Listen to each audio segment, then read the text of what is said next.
오늘 다니엘서 5장 5절에서 마지막 절까지예요. 메네메네 데겔 우바르신 그 손가락으로 글 쓴 거 오늘 내용은 그렇게 어렵진 않습니다.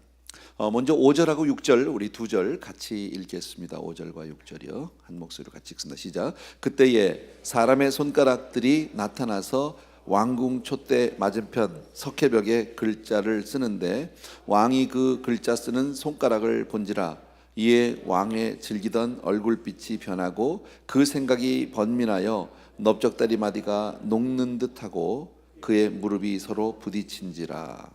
아멘. 거기까지만 우리 봅시다. 참 흉한 장면이죠, 그죠? 멀쩡히 이렇게 앉아서 파티하는데 갑자기 손가락들이 나왔다. 옛날에 무슨 뭐 애덤스 패밀리인가 뭐 그런 드라마 있었죠. 보면 이렇게 손가락 하나 나와서 걸어가는 게 있는데, 근데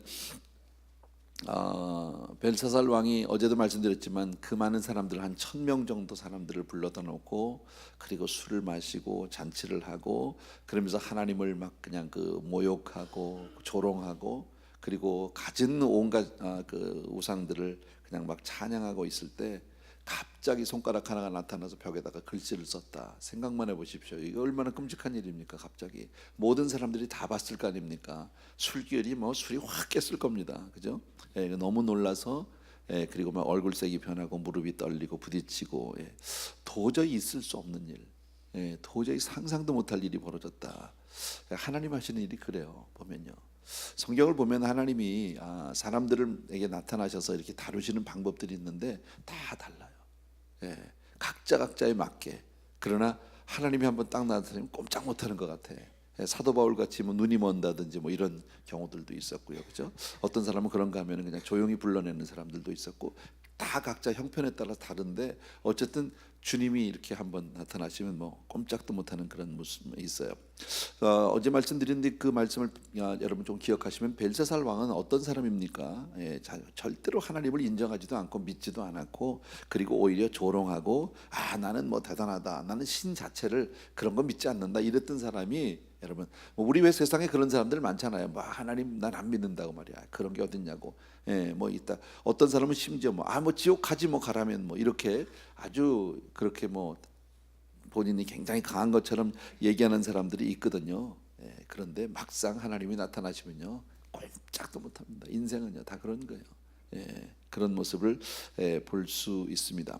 자, 벨사살 왕의 갑자기 나타난 그 글씨 도대체 이해할 수가 없는데 그 내용에 대해서 이제 7절부터 한번 같이 보겠습니다. 7절, 8절, 9절 같이 읽습니다. 시작.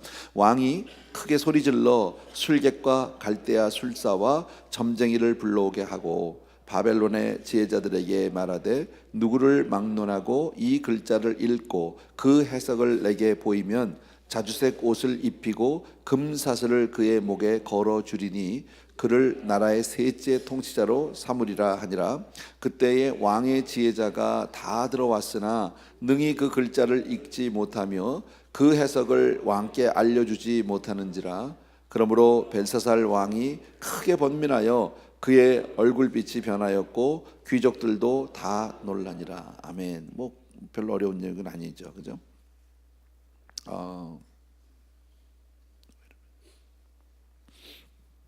글자를 도무지 이해하는 뭐라고 쓰긴 썼는데 손가락들이 나타나서 썼는데 무슨 말인지 이해를 할 수가 없어요. 그래서 박사들 부르고 술객도 부르고 지혜자들 다 불렀다고 그랬습니다. 그래서 도대체 뭐냐 이게 알아맞혀라. 누구든지 이거 해석만 하면 내가 큰 상을 내리고 나라의 셋째 치리자. 어제 말씀드린 대로 왜 셋째라고 얘기했을까? 지금 벨사살 왕이 섭정을 하고 있기 때문에 아버지 왕은 지금 전쟁터에 나가 있고 그리고 자기는 지금 아버지 밑에서 지금 이제 섭정을 하고 있고 그래서 이제 셋째라고 얘기한 그 배경은 그런 것이다. 근데 아무도 알아맞히는 사람이 없었습니다. 또 읽습니다. 10절부터요. 10절부터 12절까지 같이 다 한 번 더 읽습니다. 시작. 왕비가 그 왕과 그 왕족들의 말로 인하여 잔치하는 궁에 들어왔더니 이에 말하여 이르되 왕이여 만수무강하옵소서. 왕의 생각을 번민하게 하지 말며 얼굴빛을 변할 것도 아니니이다. 왕의 나라에 거룩한 신들의 영이 있는 사람이 있으니 곧 왕의 부친 때에 있던 자로서 명철과 총명과 지혜가 신들의 지혜와 같은 자니이다. 왕에 붙인 느부갓네살 왕이 그를 세워 박수와 술객과 갈대아 술사와 점쟁이의 어른을 삼으셨으니 왕이 벨드사살이라 이름하는 이 다니엘은 마음이 민첩하고 지식과 총명이 있어 능히 꿈을 해석하며 은밀한 말을 밝히며 의문을 풀 수 있었나이다. 이제 다니엘을 부르소서. 그리하시면 그가 그 해석을 알려드리리이다 하니라. 아멘. 예. 뭐 어렵지가 않은데요. 이것도요 역시 내용을 보면 예전 그 성경에 보면 태후라고 되어 있어요. 여기는 왕비 이렇게 되어 있는데 뭐 어쨌든 뭐 누구라도 그게 중요한 내용은 아닌데 어쨌든 태후 그러니까 누구예요? 왕의 어머니쯤 되겠죠, 그렇죠? 예, 들어온 거죠. 이 소식을 듣고 들어왔어요. 지금 왕이 지금 잔치를 하다가 지금 이러이러한 일이 벌어졌다. 왕국에 이제 뭐 글자가 나타나서 뭐 난리가 났다. 어쨌든 이 소식이 듣고 그 어머니까지 들어와서 느부갓네살 왕 때 이야기를 하는 거예요. 어제 말씀드린 대로 이 태후는 벨사살 왕은 그 어머니가 느부갓네살의 딸이에요. 그러니까 외손자. 그러나 아버지가 이제 그 적통이 아니기 때문에 조금 이제 그 정통성을 잃은 왕, 뭐 이런 사람이라 조금 정통성이 부족한 왕 이렇게 보는데 이제 그 어머니는 자기 아버지 때 일을 너무 잘 알잖아요. 느부갓네살 왕이 그 어떤 일을 당했고 그때 다니엘이 어떻게 도왔는지에 대해서 너무 잘 아니까 그 이야기를 쭉 한 거죠. 근데 정확한 내용은 성경에 없지만 학자들은 지금 뭐라고 얘기하느냐면 이때 이미 다니엘은 관직에서 떠나 있었던 것 같다는 거예요. 이미 벨사살 왕의 어떤 그 내각에 들어 있었던 사람이 아니라 그 아버지가 아니라 할아버지가 되나요? 그 느부갓네살 왕 때에 그때는 이제 있었잖아요, 그죠? 꿈을 해석하고 이러면서 이제 느부갓네살 왕이 그를 천거했는데 이제 정권이 바뀌고 이러면서 그 사이에 아마 다니엘은 이때는 관직에 있지 않았던 것 같은데 다시 불러올리는 이제 그런 장면입니다. 그래서 이 사건이 왕궁을 발칵 뒤집어 놓게 됐지만 다니엘은 이것이 또 한 번의 기회가 돼서 다시 이제 어떤 그 관직을 회복하게 되는 일이 될 수도 있습니다. 되게 됩니다. 뭐 될 수도 있는 게 되게 되죠. 그래서 우리는 어찌 보면요 세상의 위기가 하나님에게는 또 하나의 기회가 될 수 있어요. 그래서 우리가 살다 보면 힘들고 어려운 일들이 참 많은데 어려운 일이 꼭 어려움으로 끝나지 않고요. 하나님이 도우시면 그것이 우리에게 또 한 번의 기회가 될 수 있다라는 사실입니다. 그러니까 우리는 어떠한 때에도 우리 크리스천들은 소망을 가질 수 있어요. 하나님이 하시면 되는 줄로 믿습니다. 꼭 그 믿음을 갖게 되길 바랍니다. 조금 몇 절 띄어서 제가 읽을게요. 16절, 17절 계속 같이 읽자니까 좀 죄송해서 제가 두 절을 읽겠습니다. 내가 네게 대하여 들은즉 이제 그 사이에 이제 왔죠. 다니엘이 온 겁니다. 너는 해석을 잘하고 의문을 푼다 하도다. 그런즉 이제 내가 이 글을 읽고 그 해석을 내게 알려주면 내게 자주색 옷을 입히고 금사슬을 내 목에 걸어주어 너를 나라의 셋째 통치자로 삼으리라 하니 17절 다니엘이 왕에게 대답하여 이르되 왕의 예물은 왕이 친히 가지시며 왕의 상급은 다른 사람에게 주옵소서.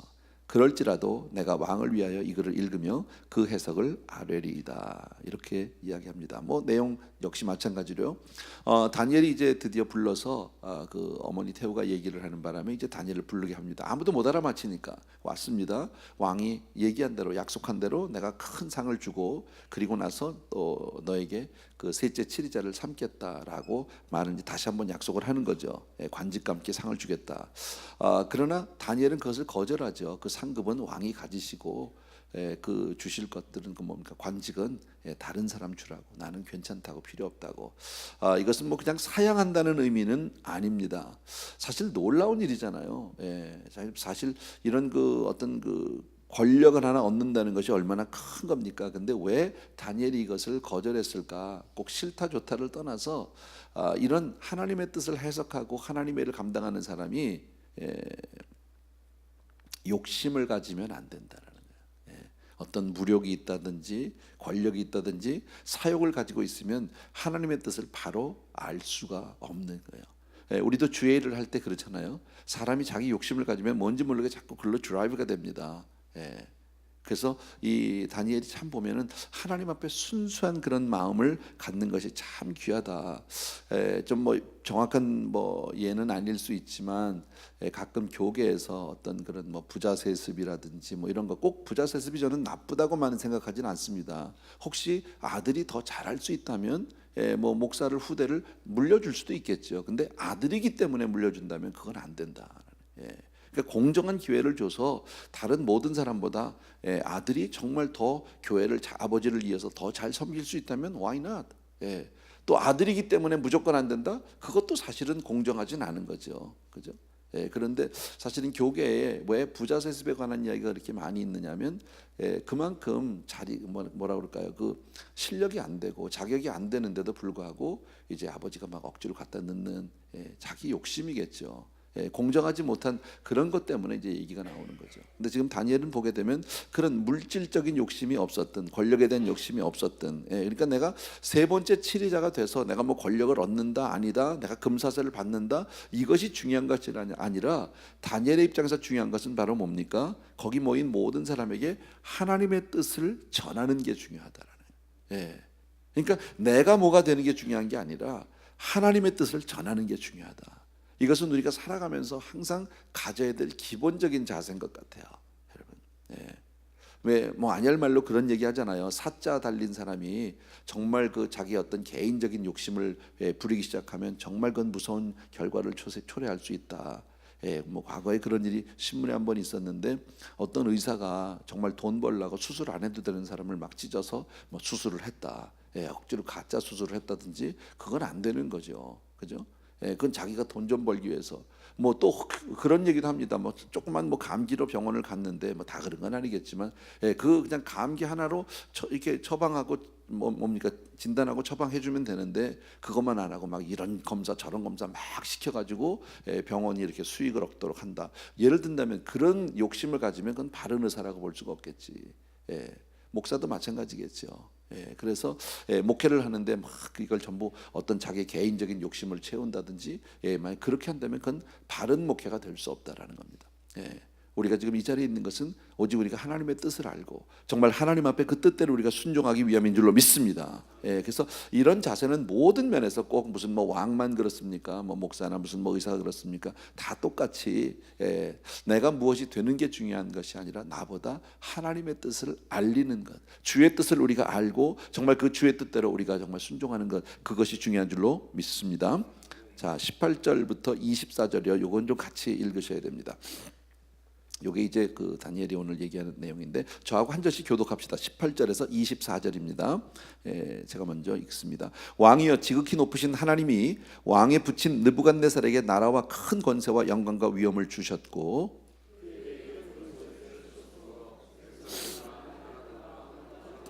모든 사람들이 그 앞에서 떨며 두려워하였으며 그는 임의로 죽이며 임의로 살리며 임의로 높이며 임의로 낮췄다. 그가 마음이 높아지며 뜻이 완악하여 교만을 행함으로 그의 왕위가 패한 바 되며 그의 영광을 빼앗기고 쫓겨나서 그의 마음에 들짐승의 마음과 같았고 또 들나귀와 함께 살며 또 소처럼 풀을 먹으며 그의 몸이 하늘 이슬에 젖었으며 지극히 높으신 하나님이 사람 나라를 다스리며 자기의 뜻대로 누구든지 그 자리에 세우시는 줄을 알았기에 벨사살이여 왕은 그의 아들이 되어서 이것을 다 알고도 아직도 마음을 낮추지 아니하고 도리어 자신을 하늘의 주제보자 높이며 그의 성전과 그릇을 가져다가 왕과 귀족들과 왕후들과 후궁들이 다 그것으로 술을 마시고 왕이 또 보지도 듣지도 알지도 못하는 금은 구리 쇠와 나무 돌로 만든 신상들을 찬양하고 도리어 왕의 호흡을 주장하시고 왕의 모든 길을 작정하시는 하나님께는 영광을 돌리지 아니하니 이러므로 그의 앞에서 이 손가락이 나와서 이 글을 기록하였나이다. 다니엘이 이 글자를 해석하기 위해서 이제 왕 앞에 와서 이런저런 얘기를 하고 뭐 그 상 주시는 거 거절하고 나는 그냥 이 뜻만 전하겠습니다라고 얘기하는데 그리고 나서 해석을 하는 장면이 지금 18절부터인데요. 그 내용을요. 누구부터 얘기를 합니까? 느부갓네살 왕부터 이야기를 시작을 합니다. 근데 그 내용을 보게 되면 느부갓네살이 하나님 앞에 이렇게 잘 못해가지고 결국은 미친 사람이 돼서 이렇게 짐승처럼 살지 않았느냐. 하나님의 인재를 하나님을 인정하지 않아서 이런 일이 아니냐. 하나님 앞에 교만하고 아주 강박하게 행했기 때문에 하나님이 이런 심판을 한 것이 아니냐. 근데 너는 그걸 다 알면서도 여기서 아까 느부갓네살이 아버지 이렇게 얘기했는데 여기서는 직계 아버지를 얘기하는 게 아니라 조상 이렇게 여러분이 이해를 하시면 더 맞습니다. 왜냐하면 직접 아들이 아니니까 손자뻘 정도 된다고, 외손자뻘 된다고 보면 되니까요. 그래서 지금 느부갓네살이 왕이 된 것은 느부갓네살이 잘나서 왕이 된 것이 아니다. 이게 오직 하나님의 은혜인데 그거를 무시하고 자기가 마치 뭐가 된 것처럼 이렇게 교만하다가 그는 미친 사람이 되고 말았다. 그런데 벨사살 당신은 이걸 다 알면서도 하나님을 업신여기고 우상들을 찬양하는 그런 술 파티를 벌리고 그렇게 하나님 앞에서 못된 짓을 했으니까 그거 되겠느냐 말이야. 그래서 손가락이 나와서 기록한 것이다. 지금 이 얘기거든요. 뭐 내용이 어렵지 않아요. 근데 보면은 가만히 상황을 보면요, 여러분 이 이야기는 목숨 걸지 않으면 못하는 거예요. 왕 앞에서 너 잘못했다 대놓고 얘기하는 거 아닙니까? 너희 조상 느부갓네살도 지금 이렇게 해서 잘못해서 너 혼난 거 알면서 너는 더한 놈 아니냐 대놓고 지금 이렇게 얘기하는 건요, 정말 자기 목숨 건 거죠. 이거는요. 무슨 얘기예요? 정말 하나님의 뜻을 전하는 데는 목숨을 걸어서라도 하나님의 뜻대로 전해야 되는 거지. 여러분, 이것을 자기가 살기 위해서 타협한다든지 조금 이것을 무슨 바꾼다든지 그렇게 하면 안 된다라는 겁니다. 물론 우직스럽게 나만 막 이렇게 하는 건 아니지만 어쨌든 하나님의 사람은 하나님의 뜻 앞에서 어떤 경우에도 우리가 타협하면 안 된다라는 거예요. 현실 앞에서, 어떤 권력 앞에서, 힘 앞에서 타협할 수 있죠. 여러분, 제가 이런 자리 가보지 않아서 모르지만 대통령 앞에 간다든지, 만약에 그런 있잖아요. 조찬기도회 이런 것들 하잖아요. 정말 그런 데서 정말 하나님의 종들이 그런 위정자들에게 직언을 할 수 있는 사람들이 과연 얼마나 있을까? 글쎄 모르겠습니다. 저는요 가본 적이 없으니까 제가 모르겠지만 그 앞에 가서 정말 왕에 대해서 책망을 하고 이렇게 살면 안 됩니다 말이야. 정말 왕이 먼저 임금이 대통령이 먼저 무릎을 꿇어야 합니다. 회개해야 합니다. 기도할 때입니다. 지금 이렇게 얘기할 수 있는 사람이 있겠는가?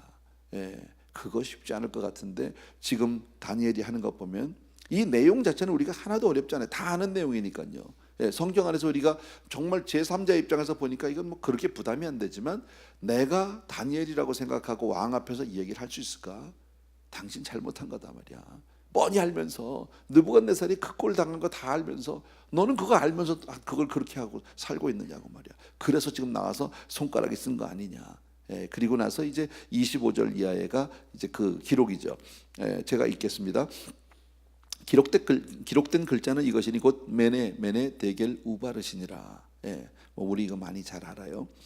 그거를 해석하건대 메네는 하나님이 이미 왕의 나라의 시대를 세워서 그것을 끝나게 하셨다 하며, 데겔은 왕을 저울에 달아보니 부족함이 보였다 하며, 베레스는 왕의 나라가 나뉘어 베데와 바사 사람에게 준 바 되었다 함이니이다. 이에 벨사살이 명하여 그들이 다니엘에게 자주색 옷을 입히게 하며 금사슬을 그의 목에 걸어주고 그를 위하여 조서를 내려 나라의 셋째 통치자로 삼으니라. 그날 밤에 갈대아 왕 벨사살이 죽임을 당하였고 메대 사람 다리오가 나라를 얻었는데 그때 다리오는 62세였더라 라고 나옵니다. 메네 거듭 세어보았다. 메네라는 말은 세어보았다. 근데 메네니까 내가 세고 또 세었다. 데겔은 뭐라고 그랬습니까? 왕을 저울에 달아봤다라는 거예요. 근데 부족했다. 우바르신 나눴다. 이런 거죠. 그러니까 내가 너를 세보고 또 내가 너를 달아보고 그랬는데 부족해서 결국은 끝나게 해서 내가 이것을 나눴다. 나라를 두 동강을 냈다. 그런 거죠. 여기서는 지금 하나님의 성품에 대해서 우리가 볼 수 있는데 하나님은 오래 참으셔요. 하나님의 성품 가운데 첫 번째가 고린도전서 13장에 보면 사랑은 하는 사랑장이 있잖아요. 사랑은 오래 참고가 제일 먼저 시작이죠. 사실은 그 사랑이라는 단어는 하나님으로 바꿔도 무방합니다. 사랑은 사랑 자체라기보다는 하나님은 사랑이시라 그래놓고 그 하나님을 쭉 설명하는데 오래 참고, 근데 하나님은 오래 참는 거 하나로 다 설명할 수 있는 분이 아니니까 사랑은 오래 참고 쭉 나열하는 거죠. 그래서 그 고린도전서 13장은 피리드가 없어요. 하나님은 뭐뭐함니 이러이러한 분입니다. 피어리드 딱 찍으면 그게 하나님을 딱 정의하면 좋겠는데 하나님은 워낙에 크신 분이라 이게 한마디로 요약이 안 돼, 정의가 안 되는 거예요. 그래서 오래 참고 쭉 나오는 이유가 바로 그런 이유입니다. 조금 얘기 나눠서 한다면 어쨌든 하나님은 오래 참으세요. 오래 참으시는데 영원히 참지는 않으세요. 끝까지 참지는 않으세요. 때가 있어요. 반드시요. 시한이 있다라는 겁니다. 그러니까 하나님의 시한이 되면 그때는 끝이다라는 겁니다. 우리가 살아가면서 크고 작게 많이 경험해 보셨습니까? 보셨을 겁니다. 하나님이 나에 대해서 오래 참으신 것, 하나님이 정말 나에 대해서 정말 오래오래 하나님이 정말 기다려주시고 인내하시고 그저 눈 감아주시고 했던 그런 것들을, 우리가 크고 작은 것들을 다 알고 계세요. 그러면서도 우리가 그것을 그렇게 크게 여기지 않을 때가 참 많았고요. 어떨 땐 마음 한구석으로 조금 두려움도 있죠.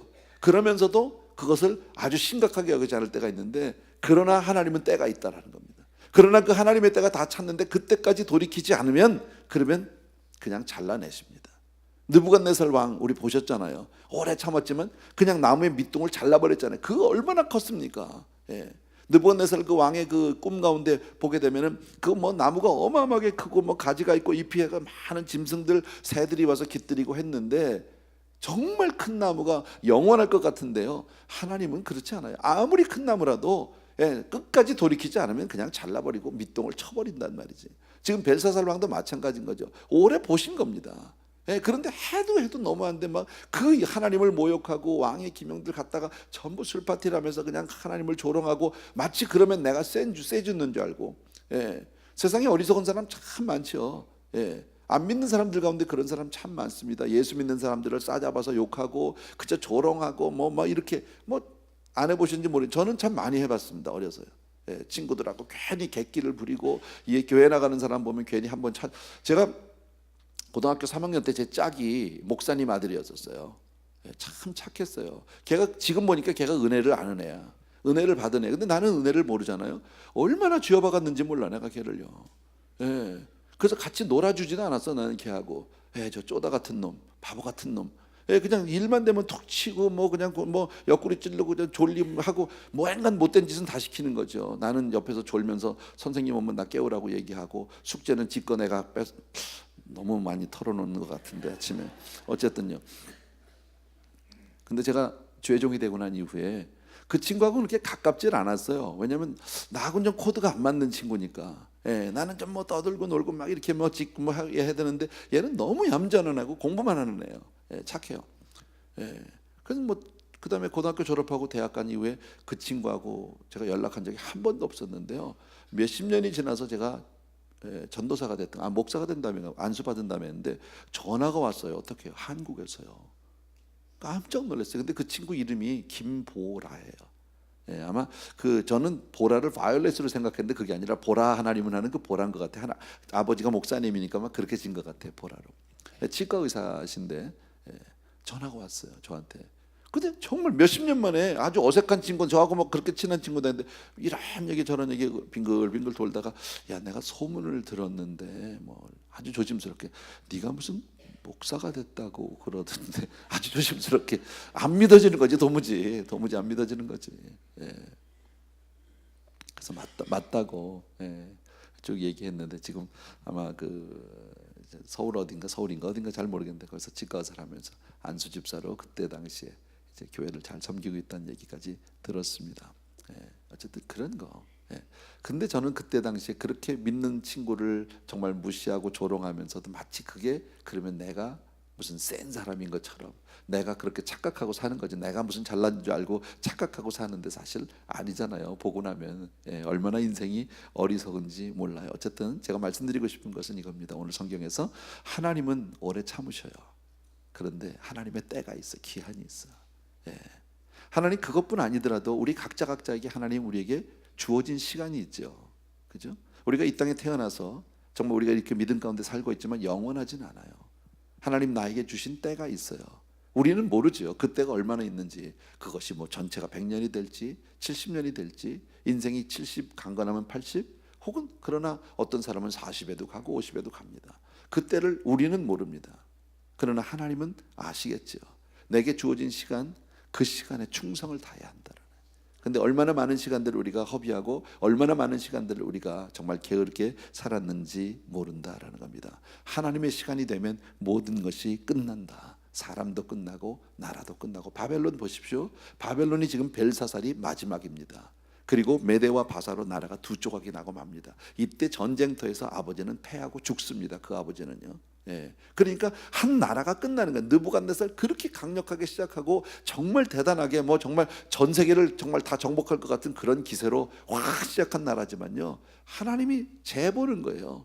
예, 세보는 거예요. 안 되니까 그냥 잘라버리는 거예요. 뭘 얘기합니까? 다니엘서에서 역사의 주관자가 하나님이시다라는 겁니다. 내 인생을 주관하시는 분이 하나님이시다 믿으셔야 합니다. 꼭 기억해 주셔야 합니다. 그래서 정말 우리에게 아직 시간이 있을 때 금년화를 오늘 우리에게 주셨다는데 우리가 금년화를 끝까지 살아갈지 못 갈지 아무도 모릅니다. 하나님이 그 시간을 주셔야 하는 거죠.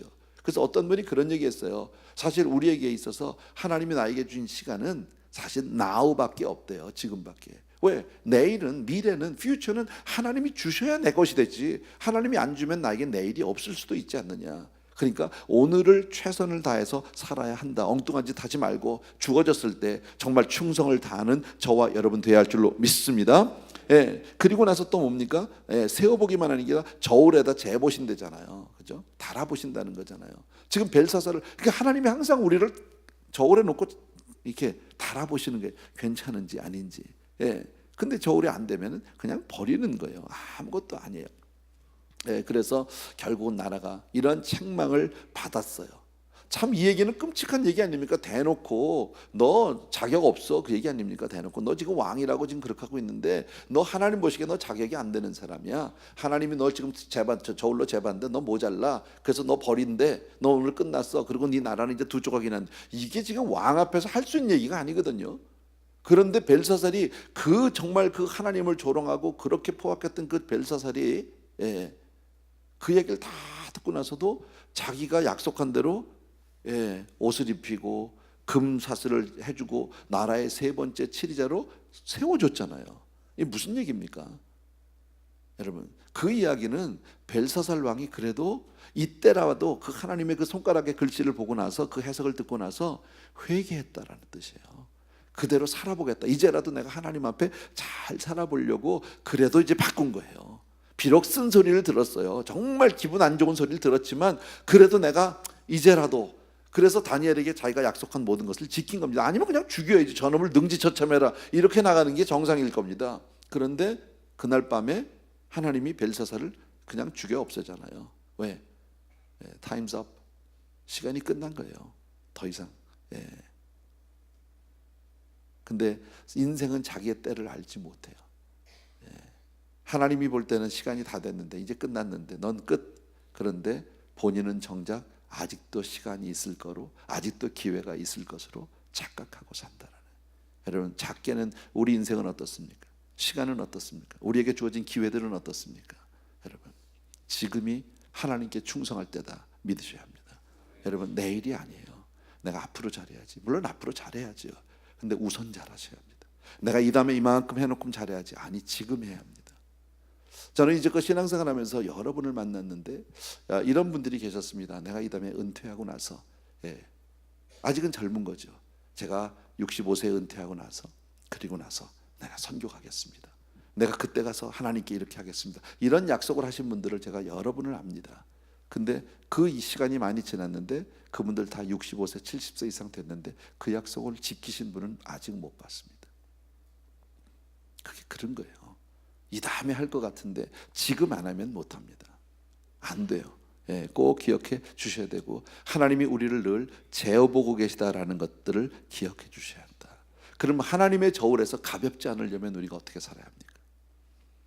자, 우리가 하나님의 저울에 있어서 하나님 우리를 잰다.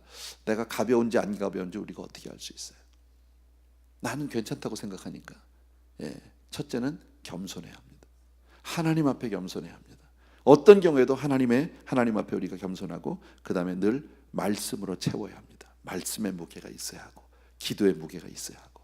그러니까 다시 말씀드리면 하나님을 늘 인정하고 사는 것, 이것보다 더 중요한 것은 없는 줄로 믿습니다. 세상의 어떤 요령이나 꾀로 내가 그때그때 임기응변으로 살아가는 것은 하나님 앞엔 정말 바람 앞에 겨 같은 거예요. 아기는 그렇지 않으며 겨가 바람이 불면 다 날아간다고 시편 1편에서 말씀하잖아요. 아무것도 아닙니다. 세상 가운데 큰 소리를 치고 뭐 좋은 차를 타고 좋은 집을 사고 뭐 돈을 벌고 뭐 큰 소리 떵떵 치고 사는데요, 하나님을 인정하지 않으면 모래 위에 지은 집입니다. 집은 크게 졌어, 잘 졌어. 근데 모래 위에다 지어놨어. 그걸 모르는 거죠. 집만 보고 있는 거죠. 이 그라운드를 안 본 거죠. 여러분, 인생은 반드시 굳건한 반석 위에 살아야 할 줄로 믿습니다. 벨사살 왕은 이미 술자리를 벌리고 하나님을 조롱했을 때 이미 그 인생은 끝난 거예요. 여러분, 그때는 이 손가락에 나타난 글씨가 나고 그 해석을 주었는데, 가르쳐 줬는데 회개하려고 했지만 회개의 때가 있어요. 지났어. 여러분, 회개도 때가 있고 하나님 앞에 충성도 때가 있고 하나님 앞에 우리가 신앙하는 것도 때가 있다라는 거예요. 여러분, 지금 오늘 하나님 앞에 최선을 다하는 금년 하나를 정말 하나님을 붙들고 승리하는 저와 여러분들에게 주의 이름으로 축원합니다. 우리 찬송 하나 같이 드립시다. 은혜 아니면 살아갈 수 없네 하는 찬양이 있는데 우리 같이 드립시다. 요즘에 제가 제일 좋아하는 찬양입니다. 은혜 아니면 살아갈 수 없네. 은혜 아니면 살아갈 수가 없네. 호흡마저도 다 주의 것이니 세상 평안과 위로 내게 없어도 예수, 오직 예수뿐이네. 한 번만 다시 처음부터. 은혜 아니면, 은혜 아니면 살아갈 수가 없네. 호흡마저도 다 주의 것이니 세상 평안과 위로 내게 없어도 예수, 오직 예수뿐이네. 크신 계획, 크신 계획 다 할 수도 없고 작은 고난에 지쳐도 주께 묶인 나의 모든 삶 버티고 견디게 하시네. 한 번만 더 합시다. 은혜 아니면, 은혜 아니면 살아갈 수가 없네. 호흡마저도 다 주의 것이니 세상 평안과 위로 내게 없어도 예수, 오직 예수뿐이네. 크신 계획, 크신 계획 다 볼 수도 없고 작은 고난에 지쳐도 주께 묶인 나의 모든 삶 버티고 견디게 하시네. 은혜 아니면 살아갈 수가 없네. 나의 모든 것 다 주께 맡기니 참된 평안과 위로 내게 주신 주 예수, 오직 예수뿐이네.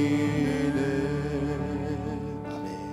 오늘 아침에 주신 말씀을 기억하면서요, 하나님 앞에 정말 주여, 내가 정말 하나님 허락하신 이 시간에, 이 기회에 정말 이때의 하나님을 늘 기억하고 주 앞에 충성을 쌓는 사람이 되게 하여 주옵소서 하는 마음으로 금년 안에 하나님 맡겨주셨는데 주를 위해서 시간을 아끼게 도와주시기 원하고 정말 엉뚱한 짓 하거나 시간을 허비하지 않도록 주님 도와주옵소서 하는 마음으로 그렇게 살 수 있게 해달라고 우리 기도하겠습니다. 주여 한번 같이 외치고 기도하고요, 기도 제목 있는 분들은 올라오시면 됩니다. 같이 한번 기도합니다. 시작. 주여, 할렐루야. 사랑하는 우리 아버지 하나님, 주님 앞에 이 시간 이 아침에 우리 사랑하는 성도님들과 더불어 새벽을 깨며 주 앞에 또 한번 하나님의 말씀을 듣습니다. 한 나라의 왕이 아버지의 이처럼 정말 아버지의 힘없이 무너지는 모습을 봅니다. 사랑하는 내 아버지 하나님 앞에 패역하고 마치 내가 세상을